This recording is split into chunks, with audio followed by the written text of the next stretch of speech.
It's senior senator from the great state of Texas, John Cornyn, Republican from right here. So, Senator, as you were talking, you also were talking about the need to make sure that our military is the biggest, baddest, and mightiest on earth. And there were some things that happened under the Obama administration, like sequester, which I thought was kind of a good idea.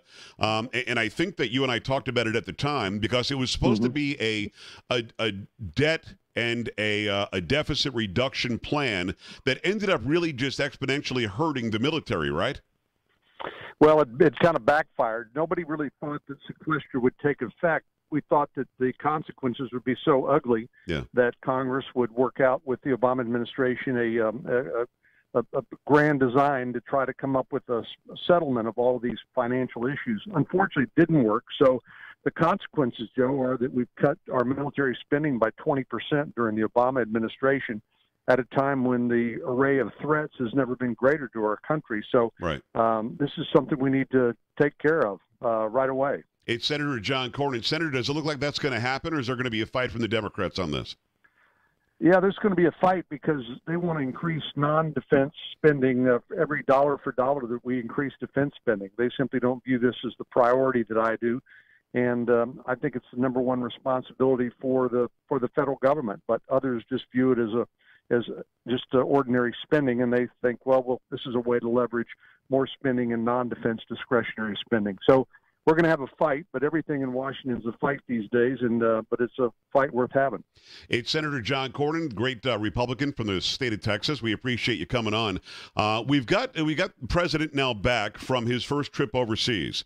It started out great. It started out in the Middle East, where they really showed him pomp and circumstance, and then it ended in Europe, where our allies allegedly are, and it got a little bit tense and a little bit odd.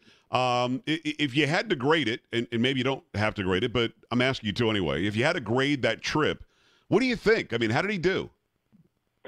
Well, I think it was at least a B plus, maybe an A minus. Okay. I thought it was very good. In my book, that's an outstanding grade. Yeah. The president, I think, has got some great advisors, Secretary of State, Defense Secretary, and others, H.C. McMaster, this National Security Advisor, that prepared him for this trip, and I thought it was a hit. I think the message that you alluded to, that he heard from Chancellor Merkel and others in NATO, was understandable. They've been taking advantage of the fact that the United States has been providing the umbrella protection for years at NATO, and they haven't lived up to their responsibility to pay their fair share, which is at least 2% of their gross domestic product. So I think President Trump's doing what he said he was going to do, is going to demand that our allies pay their fair share, and that the American taxpayer not have to bear that burden. And I'm glad he did. It's not outlandish, John. I mean, to ask somebody to pay their fair share, I can't even imagine a liberal on this side of the pond complaining, because they've been saying that forever. Although when they say it, it's really not true. The rich are already paying way more than their fair share. But having said that, then Merkel got all upset or something and said, we can't depend on anybody, and we're going to have to look out for ourselves. And then the French president, the brand new guy, decides he's going to shake aggressively the president's hand, and he proved a point somehow. Look, France, you'd be speaking Germany without us, and look, Germany, without our support, you could not have reunited. You could not have had freedom and liberty like you have now. And John, what's wrong with, and maybe this is the operative question, what's wrong with those countries looking out for their own needs? Why do we have to be the babysitter? Well, they should look out for their own needs, and we should look out for our needs first. I have no problem with that. NATO has been helpful, but it's primarily been helpful to countries in Europe in order to be a counterweight to Russian aggression. And certainly Russia is on the move. But I remember a wise person once told me that Putin understands two things. He understands strength and he understands weakness. And we saw how he responded during the Obama administration when he sensed weakness. And I think he's seeing something very different now, and it's long overdue. It's Senator John Cornyn in the great state of Texas. Senator, do you think that we should pull out of this France Accord, this climate change thing that they're all freaking out about? The Paris Climate Agreement? Yeah. Well, I'm of two minds about this, Joe. Number one is that this is not anything that's legally binding on the United States anyway. President Obama did what he usually did and tried to do it by executive action, and so it really doesn't cost us any money, and it doesn't. We're not legally obligated to it. So I feel I'm somewhat ambivalent about it. In Europe, clearly they feel like climate change is the number one issue, and I just don't understand their priorities, honestly.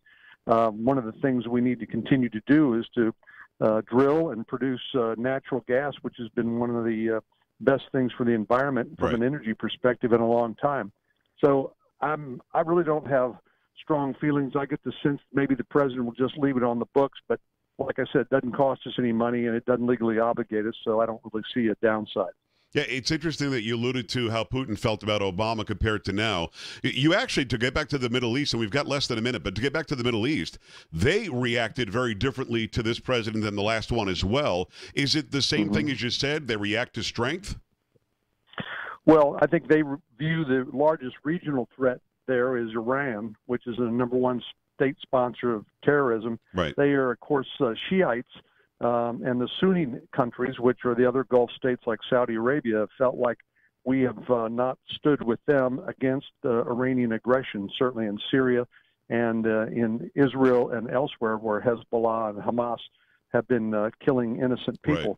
So I think they saw this as a bulwark against Shia aggression from Iran, and they welcomed the support and responded appropriately, I thought. Well, Senator, listen, you rolled with the punches today. You know how bad these storms can be in San Antonio. You know full well how bad they can be. And the fact that we still got you on, we still got to talk about this stuff, I can't thank you enough.